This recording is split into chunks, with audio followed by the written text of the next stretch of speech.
जय हिंद साथियों, आप सभी का स्वागत है मेरे YouTube चैनल पर। जो भी इस वीडियो को देख रहे हैं मेरे साथी, वो या तो स्टडी कर रहे होंगे या किसी परीक्षा की तैयारी कर रहे हैं, जैसे कि SSC, bank, railway, super TET, TET, C TET, police विभाग, आर्मी, CDS, या किसी न किसी परीक्षा की आप लोग तैयारी में जुटे होंगे। उन सभी हमारे अभ्यर्थियों के लिए, हमारे सभी साथियों के लिए इस वीडियो में बहुत ही इम्पोर्टेंट क्वेश्चन दिए गए हैं। करंट अफेयर से जुड़े हुए क्वेश्चन हैं जो कि आपकी परीक्षा के लिए बहुत महत्वपूर्ण साबित हो सकते हैं। तो बिना किसी देरी के वीडियो शुरू करते हैं और चलते हैं सवालों की दुनिया में। और पहला प्रश्न आपके सामने है, किस राज्य के मुख्यमंत्री ने CAA लागू न करने की घोषणा की है? बहुत ही इम्पोर्टेंट प्रश्न है, क्योंकि अभी CAA आप देख रहे हैं लगातार किस तरह से उस पर सवालात उठ रहे हैं। लोग सपोर्ट कर रहे हैं, कुछ लोग विरोध कर रहे हैं। तो ये प्रश्न बहुत ही महत्वपूर्ण है, आगामी परीक्षा में आ सकता है। तो ध्यान से सुनिएगा, किस राज्य के मुख्यमंत्री ने CAA लागू न करने की घोषणा की? हमारे सामने ऑप्शन है केरल, तमिलनाडु, उत्तर प्रदेश, पश्चिम बंगाल। तो इसका राइट आंसर हो जाएगा तमिलनाडु। तमिलनाडु के मुख्यमंत्री ने CAA लागू न करने की घोषणा की है। तमिलनाडु के मुख्यमंत्री ने एक राष्ट्र एक चुनाव और परसीमन प्रक्रिया के खिलाफ प्रस्ताव पेश किया है। आगे चलते हैं और प्रश्न है, मोबाइल फ़ोन पर भारत का पहला डिजिटल बैंक का शुभारंभ किस बैंक ने किया है? आई थिंक इस प्रश्न का जवाब आपको मालूम होना चाहिए, क्योंकि आप सभी मोबाइल यूज़ करते हैं और डिजिटल ट्रांजैक्शन भी आप करते हैं, बैंक से लेन देन सारा डिजिटल ही है। तो इस प्रश्न का जवाब आपको मालूम होगा, और जवाब अगर मालूम है तो ज़्यादा से ज़्यादा कमेंट कीजिएगा। मोबाइल फ़ोन पर भारत का पहला डिजिटल बैंक का शुभारंभ किस बैंक ने किया? तो इसका सही जवाब हो जाएगा ICICI बैंक ने किया था। सबसे पहले मोबाइल फ़ोन पर भारत का पहला डिजिटल बैंक का शुभारंभ ICICI ने किया है। आगे बढ़ते हैं और प्रश्न है, हाल ही में धूम्रपान निषेध दिवस कब मनाया गया है? दिवस के प्रश्न बहुत आते हैं एग्ज़ाम में कि कौन सा दिवस किस दिन मनाया गया। ये दिवस को लेकर भी आपको तैयार रहना है। और अभी मार्च के माह में ये दिवस गया है। हाल ही में धूम्रपान निषेध दिवस कब मनाया गया है? हमारे सामने ऑप्शन है 11 मार्च, 13 मार्च, 12 मार्च और 15 मार्च। तो इसका सही जवाब हो जाएगा 13 मार्च। धूम्रपान निषेध दिवस 13 मार्च को मनाया जाता है।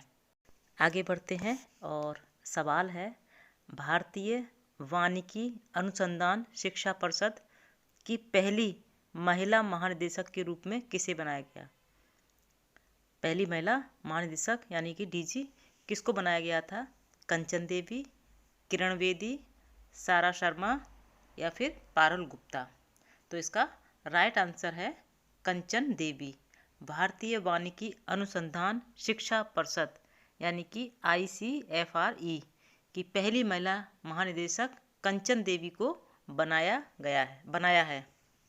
आगे चलते हैं और प्रश्न है, रास महोत्सव या रासलीला, रास महोत्सव या फिर रासलीला उत्सव किस राज्य में मनाया जाता है?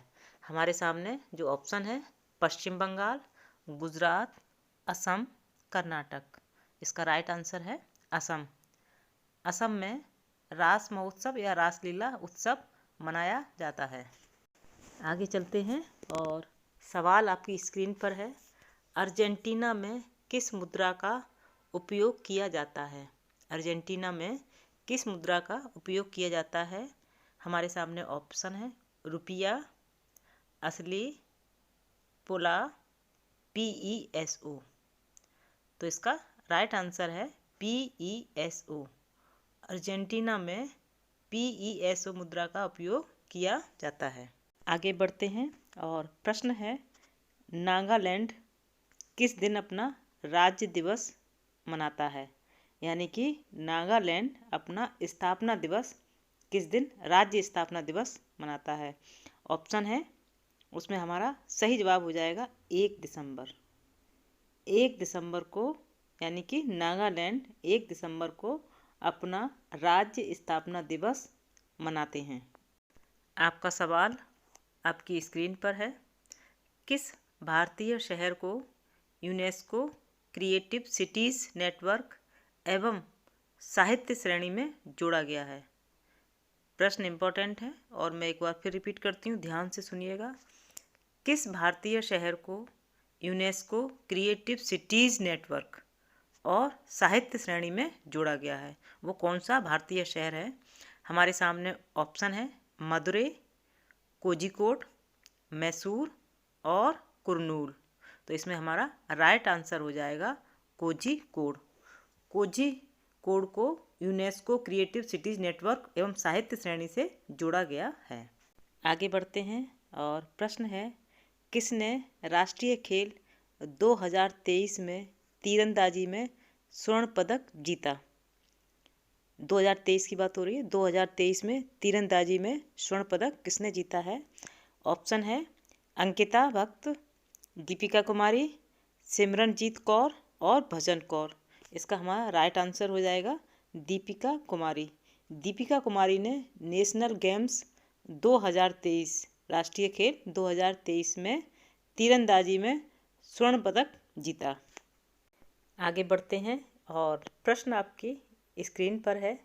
विश्व में पहले पोर्टेबल अस्पताल, कैसा पोर्टेबल अस्पताल, वो भी विश्व में पहला, विश्व में पहले पोर्टेबल अस्पताल का अनावरण कहाँ किया गया था? इम्पोर्टेंट प्रश्न है और जानकारी भी होनी चाहिए कि हमारे देश में इसका अनावरण हुआ है वो कहाँ हुआ है। विश्व में पहले पोर्टेबल अस्पताल का अनावरण कहाँ किया गया था? हमारे सामने जो ऑप्शन है गुरुग्राम, रांची, पटना और कटक।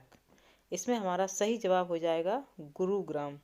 विश्व में पहले पोर्टेबल अस्पताल का अनावरण गुरुग्राम में किया गया था।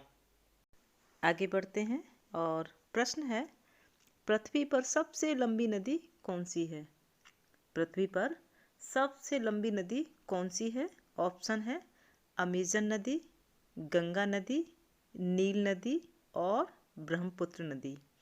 इसका सही जवाब हो जाएगा नील नदी। पृथ्वी पर सबसे लंबी नदी नील नदी है, जिसकी लंबाई लगभग 6,853 किलोमीटर लंबाई है और यह पूर्वोत्तर अफ्रीका से होकर बहती है और यह भूमध्य सागर में जाती है। श्वेत नील और नीली नील, नील नदी की प्रमुख सहायक नदियां हैं। नील नदी की 2 प्रमुख सहायक नदियां कौन कौन सी हैं? श्वेत नील और नीली नील, ये 2 सहायक नदियां हैं। तो ये कुछ इम्पोर्टेंट पॉइंट थे नील नदी को लेकर जो मैंने आपके सामने रख दिए हैं। आपका सवाल आपकी स्क्रीन पर है। पृथ्वी के सबसे नज़दीक कौन सा ग्रह है? पृथ्वी के सबसे नज़दीक कौन सा ग्रह है? ऑप्शन है अरुण, शुक्र, मंगल, बृहस्पति। तो इसका, अगर आपको इसका जवाब मालूम है तो कमेंट जरूर करें, क्योंकि ये प्रश्न मालूम होना चाहिए आपको और शायद मालूम भी होगा। तो ज़्यादा से ज़्यादा कमेंट कीजिए और इस प्रश्न का सही जवाब हो जाएगा शुक्र। शुक्र पृथ्वी के सबसे नज़दीक ग्रह है। थोड़ा सा एक बार क्रम बताएंगे सौरमंडल का, जो सही क्रम है जिसके आधार पे आप जान सकते हैं। सबसे पहले बुध, शुक्र, पृथ्वी, शुक्र के बाद पृथ्वी, यानी कि पृथ्वी के सबसे निकट शुक्र है। मंगल, बृहस्पति, शनि, यूरेनस, नेपच्यून, ये एक सौरमंडल का सही क्रम है। आप याद रखिएगा, इस क्रम को कहीं नोट कर लीजिए। वीडियो पसंद आई है तो वीडियो को लाइक करें, शेयर करें और चैनल से अगर नए जुड़े हैं तो चैनल को सब्सक्राइब करना न भूलें, जिससे कि सारी नोटिफिकेशन आपके पास सबसे पहले पहुँचें। इसी के साथ जय हिंद, जय भारत।